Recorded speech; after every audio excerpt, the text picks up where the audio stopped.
I was listening to an inspirational speaker the other day. Her name is Glenna Salisbury.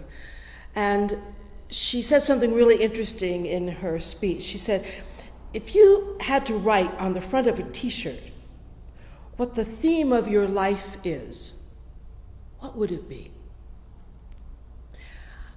And I thought about that. I'm really, in a way, not sure because, it's hard to kind of put in a couple words that go right here, what the theme of my life might be.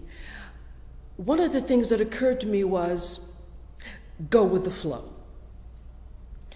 And part of what's underneath that is I really believe that there's something bigger going on all the time, which I call the conspiracy of love.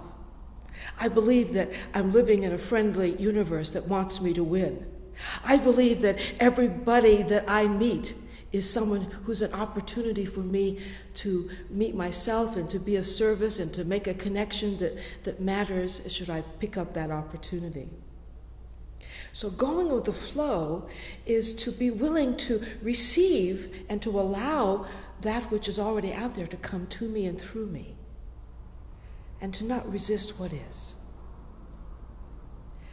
Going with the flow is to acknowledge that love is all there is.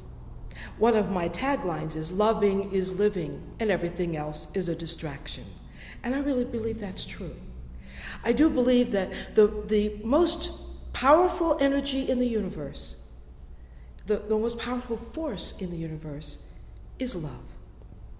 And that anything else is a distraction of that energy. It may stop it, you might get stuck, it might be diverted, it might be thwarted, it might be defeated, it might be denied, it might be all kinds of things, but the fundamental force in the universe is love.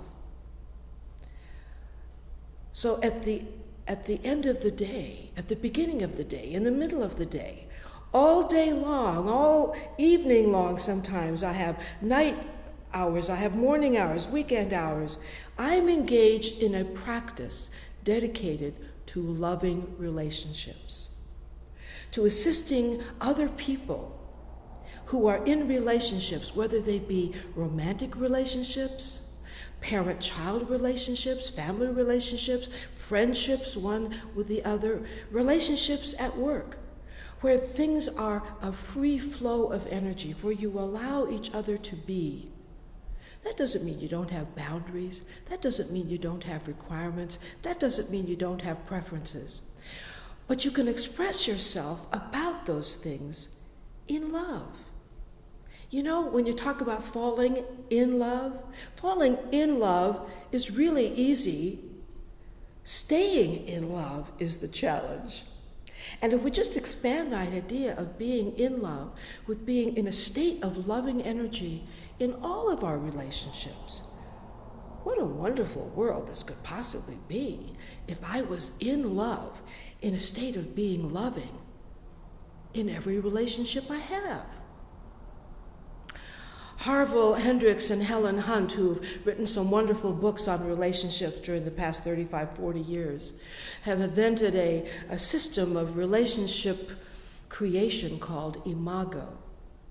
And their notion is that all difficult relationships, especially the intimate relationship, are based on the idea of this mirror, that we see a portion of ourselves in the other that needs to be explored, expanded, uncovered, developed. So, what kind of difficult relationship are you in the middle of today? What I want to say to you is, bless it. It's those difficult, challenging relationships that end up being your greatest gift. For me too. Many years ago, I met the love of my life, but when I first met him, I didn't like him. He had to convince me. And throughout our marriage, we had lots of ups and downs. But I was willing to go through those ups and downs because we had that special connection.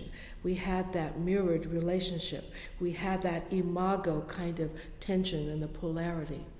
And in that, we both grew and we both learned. There was definitely a conspiracy of love going on.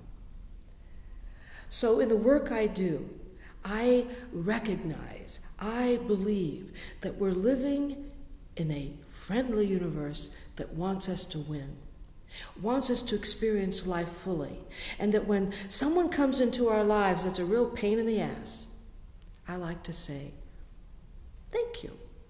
Thank you. I think there's an invitation to grow somewhere.